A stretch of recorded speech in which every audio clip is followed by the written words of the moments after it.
Imagine turning on Twilight to see Kristen Stewart stroking, not a werewolf, but Taylor Lautner in a morph suit. Or what about a rendition of Jurassic Park where Chris Pratt was instructing average people crumpled awkwardly in dinosaur suits? Maybe the Avengers Thor wrapping his bulky arms around the neck of a green muscle suit instead of the giant strong Hulk we know and love. This is movies without special effects. I remember watching Star Wars for the first time. My family lived for old 80s movies, and I can distinctly remember the poor, unrealistic effects of the likes of Flash Gordon because I sat through the entire movie laughing about how cheesy it was. Star Wars was different, though. The effects weren't too far from what we'd had in modern day in the 2010s, and the incredible part of that was the fact that it was made even earlier than the awful 80s films I'd become accustomed to. In 1977, George Lucas was beginning a path to completely revolutionizing the film industry through special effects. He used puppets, made spaceship models, and used everyday items for explosions and lightsaber duels with motion photography, and everyone thought it was incredible. Most still do. From this emerged computer-based technology, CGI, which was used in the prequels made in the early 2000s, hence creating the first ever fully digital character, the infamous Jar Jar Binks. But why does this matter? Why should we care about special effects? It's simple. Special effects have the power to completely revolutionize our minds the way that they have movies. CGI brings a slew of things to the table: world building, plot, and character development, but most importantly, influential messages that infiltrate our subconscious. The worlds built and characters created through computer-generated imagery can be representative of a society similar to our own.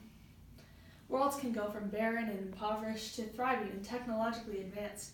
Characters can go from normal to completely out of the ordinary. Often movies that use CGI, especially science fiction films, use otherworldly characters to push social and political messages on viewers. For instance, in A New Hope, Luke Skywalker walks into a cantina with droids attached to his hip and is immediately turned away with a popular line, "We don't serve your kind in here."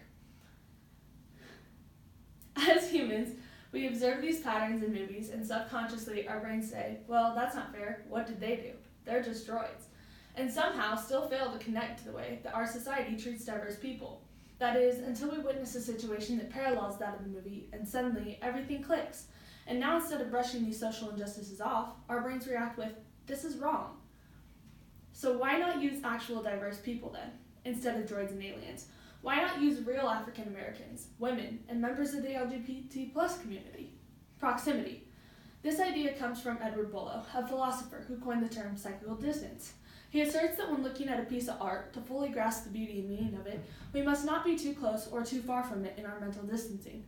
He uses an example through Shakespeare's Othello to further explain, stating that a man with a cheating wife would be too close to the play, and in its entirety would sympathize with Othello and react to the work with jealousy. Contrastingly, a stagehand would be too distant as they've seen the play several times, and therefore all meaning is lost to him because it becomes repetitive and boring. In this assessment, Bullo is correct. People are so incredibly set in their ways, especially in this day and age, that there really is no compromise.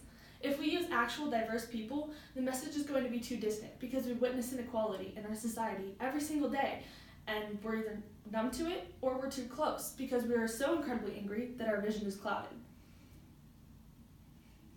These out-of-the-ordinary characters take away from the real-life element of things, making it easier for us to detach ourselves just enough to remove the bias from the equation. Though an immense amount of criticism has been surrounding CGI, knocking it for taking the meaning out of films and replacing it with action and escapist content, special effects are playing a huge role in changing our society by spreading more subtle messages that we may not catch immediately, but we do eventually process and apply them, whether we notice it or not. These kinds of subliminal messages will eventually encourage and invoke a change in our society.